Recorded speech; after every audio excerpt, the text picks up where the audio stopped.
Hello students, today we are going to discuss an essay The March of Mind that is written by Dr. Sarvapalli Radhakrishnan.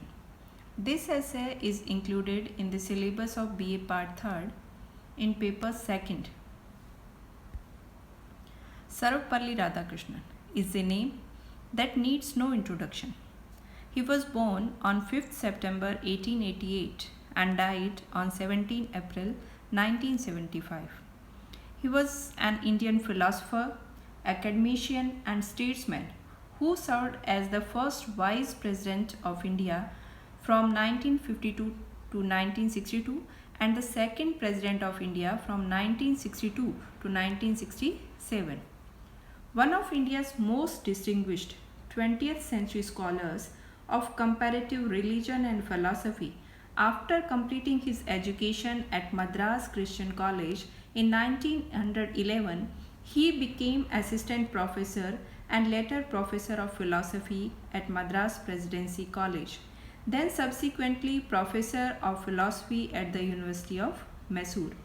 He taught in various other universities and built a reputation for knowledge and oratory. He delivered the Upton Lectures at Oxford and the Haskell Lectures in Chicago.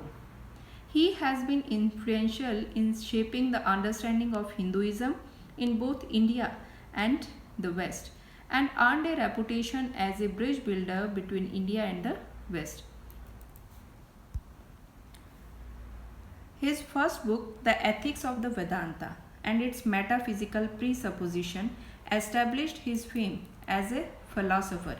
His other books are The Philosophy of Rabindranath Tagore, Indian Philosophy, The Hindu Way of Life, The Religion We Need, Freedom and Culture, and Religion and Society. All his works show the wide range and variety of his reading and expertise. His speeches are noteworthy for their wit, preciseness, argumentative, and flowing style. S. Radhakrishnan was awarded several high awards during his lifetime, including a knighthood in 1931, the Bharat Ratna, the highest civilian award in India, in 1954, and honorary membership of the British Royal Order of Merit in 1963. He was also one of the founders of HelpAge India, a non-profit organization for elderly unprivileged in India. Sarvapalli believed the teachers should be the best minds in the country. Since 1962, his birthday, 5 September, has been celebrated in India as a Teacher's Day. Now there is an introduction about the essay, The March of Mind.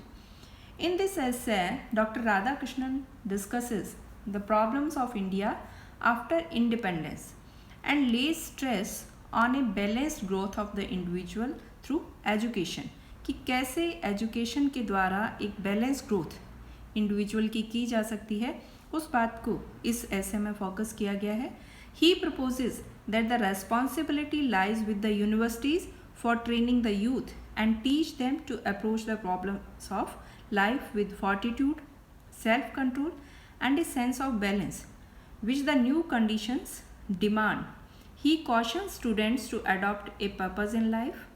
Studying science and technology along with moral values and classical works result in better intellectual training and independent thinking. He shows that building character, spiritual growth, and a sense of unity towards rebuilding the nation are the greatest asset of the nation. Only such enlightened spirits can provide a better future to the nation. So in this essay, Dr. Radhakrishnan has tried to explain that how we can make better minds by education, how an individual can be developed as a better citizen by his education, and what is the role of teacher and what is the role of universities in doing all these works. Thank you.